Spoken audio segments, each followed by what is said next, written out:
Anotação: se com a tua boca confessares Jesus como Senhor e em teu coração creres que Deus o ressuscitou dentre os mortos, serás salvo.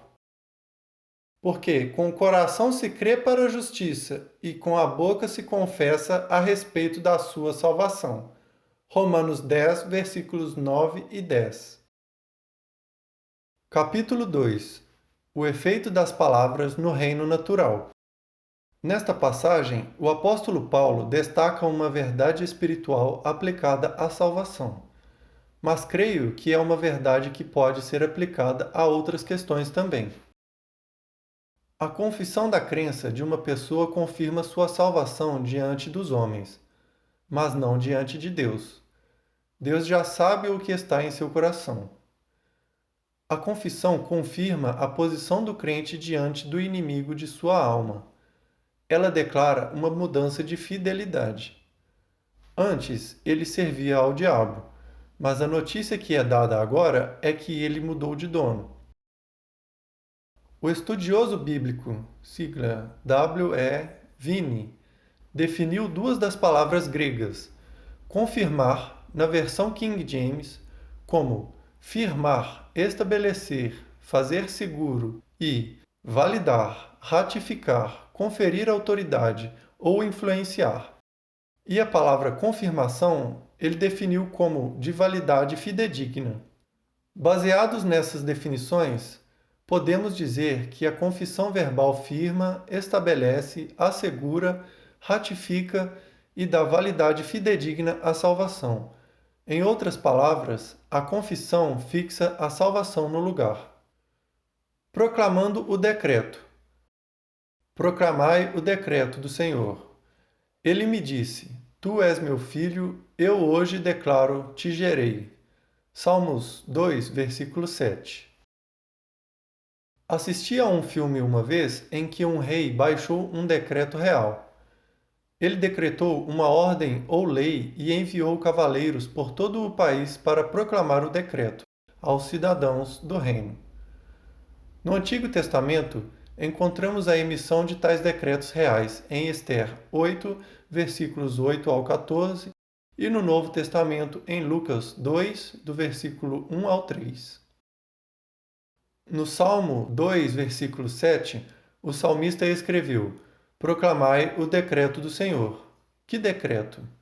O decreto no qual o Senhor proclama que ele, falando de Jesus, é seu Filho unigênito. Hebreus 1, do versículo 1 ao 5. A palavra escrita de Deus é seu decreto formal. Quando um crente declara essa palavra com a sua boca, com o coração cheio de fé, suas palavras são pronunciadas para estabelecer a ordem de Deus em sua vida. Quando o decreto real é proclamado, as coisas começam a mudar. O plano de Deus, nossa escolha. Pois tu formaste o meu interior, tu me teceste no seio da minha mãe. Graças te dou, visto que por modo assombrosamente maravilhoso me formaste. As tuas obras são admiráveis, e a minha alma o sabe muito bem. Os meus ossos não te foram encobertos, quando no oculto fui formado e entretecido, como se tecido de várias cores, como nas profundezas da terra, uma região de trevas e mistério. Os teus olhos me viram a substância ainda informe, pois tu formaste o meu interior. Tu me teceste no seio de minha mãe.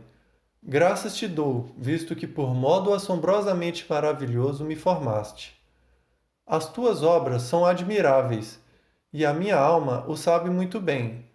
Os meus ossos não te foram encobertos, quando no oculto fui formado e entretecido, como nas profundezas da terra. Os teus olhos me viram a substância ainda informe, e no teu livro foram escritos todos os meus dias, cada um deles escrito e determinado quando nenhum deles havia ainda. Salmos 139, versículo 13 ao 16. O plano de Deus para a nossa vida tem sido estabelecido no reino espiritual desde antes da fundação do mundo, e ele é um plano bom, como vemos em Jeremias 29, versículo 11. Eu é que sei que pensamentos tenho a vosso respeito, diz o Senhor, pensamentos de paz e não de mal, para vos dar o fim que desejais. Satanás tem dado duro para destruir o plano do Senhor na maior parte de nossa vida e tem alcançado alto índice de sucesso. Deus enviou seu Filho único, Jesus, para nos resgatar e restaurar todas as coisas na ordem correta. Ele escreveu sua vontade para a nossa vida, e, se crermos e falarmos, isso começará a se tornar realidade. Algumas pessoas creem em muitas coisas, mas veem pouca manifestação delas. Talvez seja porque creem, mas não falam. Elas podem ver algum resultado de sua fé, mas não os resultados radicais que experimentariam se colocassem a boca e o coração a serviço de Deus. Romanos 10, versículos 9 e 10. Algumas pessoas estão tentando viver nas bênçãos do Senhor, enquanto ainda falam como o diabo. Não devemos cometer esse erro. Não veremos resultados positivos em nossa vida se falarmos coisas negativas. Devemos lembrar que o que estamos falando estamos trazendo à existência. Penetramos no reino do Espírito e recebendo de acordo com as nossas palavras.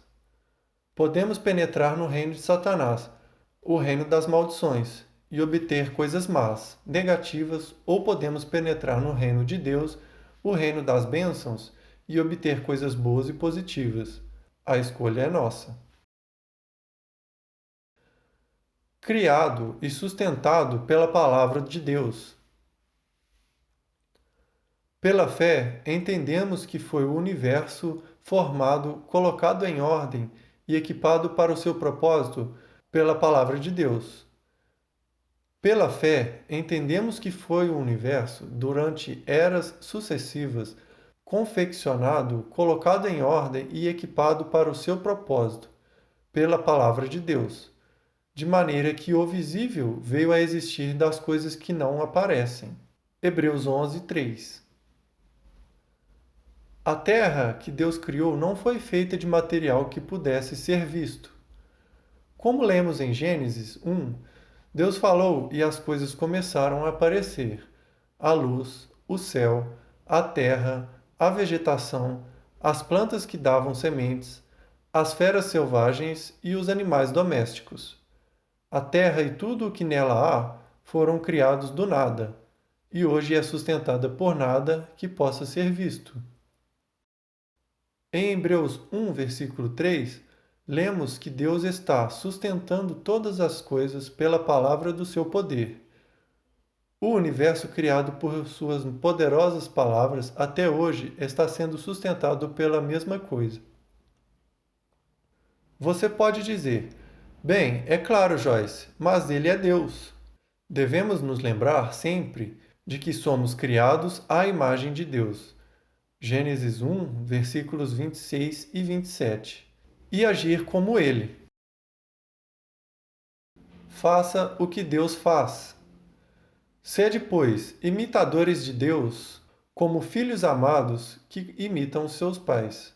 Efésios 5, 1. Nessa passagem, Paulo declarou que devemos imitar a Deus, seguir seu exemplo. Em Romanos 4, versículo 17, lemos que Deus vivifica os mortos e chama à existência o que ele prometeu e previu, as coisas que não existem. A palavra de Deus é sua promessa para nós e devemos falar das coisas que ele nos promete como se já existissem. Não devemos esquecer o equilíbrio. Por exemplo, vejamos o caso de uma pessoa que está visivelmente doente, tossindo muito. Sua voz está muito rouca e o nariz e os olhos estão vermelhos e lacrimejando. Sente-se muito cansada. Um amigo lhe diz: Você está doente? Qual é a resposta apropriada que ela poderia dar ao amigo? Uma resposta cheia de fé, mas que também fosse honesta e cortês?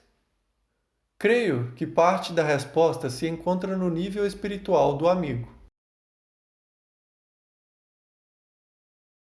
Mas faça com sabedoria. Porque, sendo livre de todos, fiz-me escravo de todos, a fim de ganhar o maior número possível para Cristo. Procedi para com os judeus como judeu, a fim de ganhar os judeus. Para os que vivem sob o regime da lei, tornei-me como se eu mesmo assim vivesse, para ganhar os que vivem debaixo da lei, embora não esteja eu debaixo da lei. Aos sem lei, como se eu mesmo o fosse, não estando sem lei para com Deus, mas debaixo da lei de Cristo, para ganhar os que vivem fora do regime da lei. Fiz-me fraco, necessitado de discernimento, para com os fracos, com o fim de ganhar os fracos.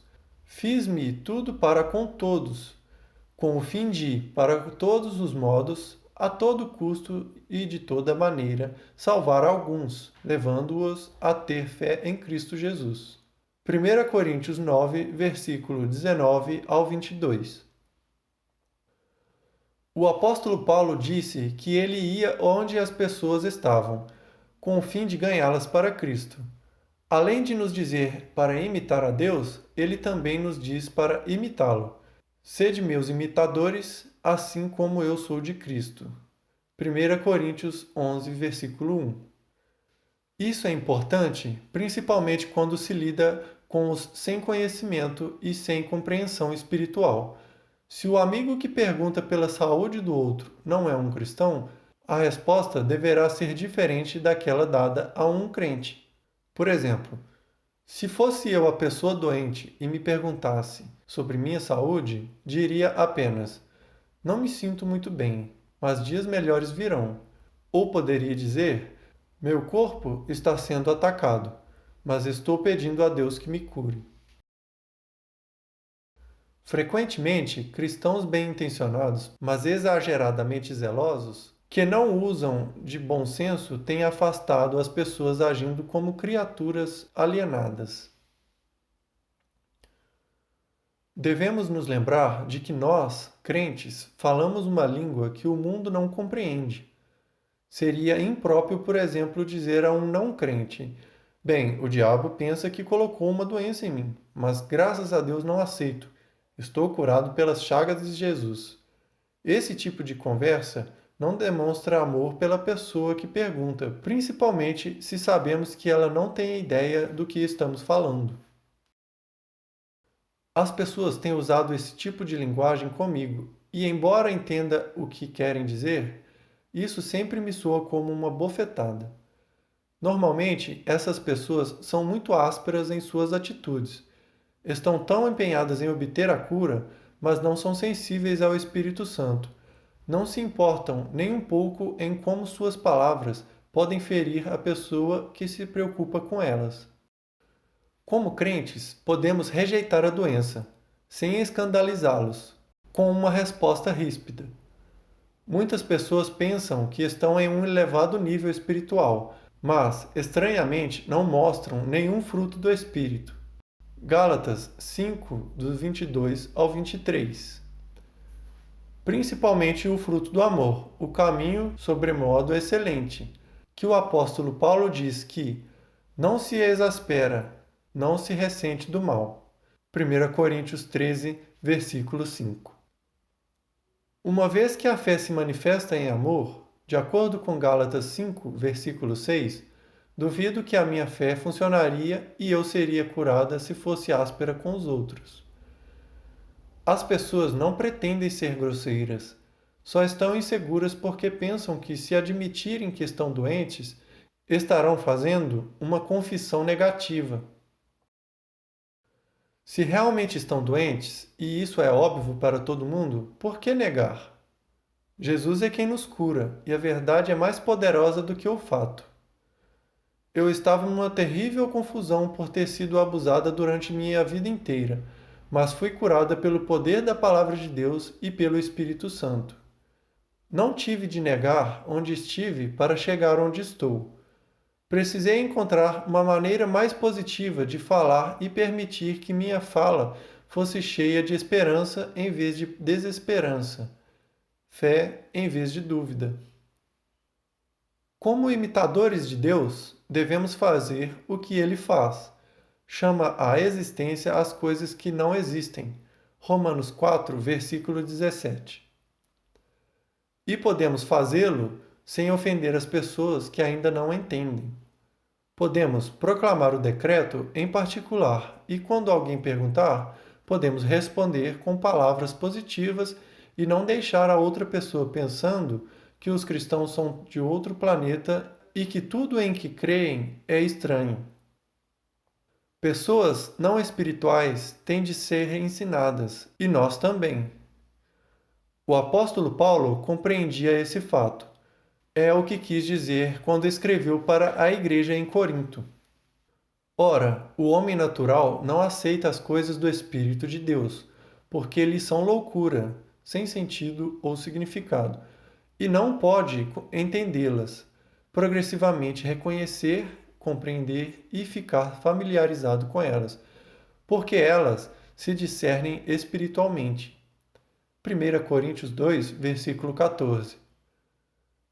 Em uma passagem posterior, Paulo escreveu aos Colossenses: Portai-vos com sabedoria, para que os que são de fora, a vossa palavra seja sempre agradável, temperada com sal, para saberdes como deveis responder a cada um.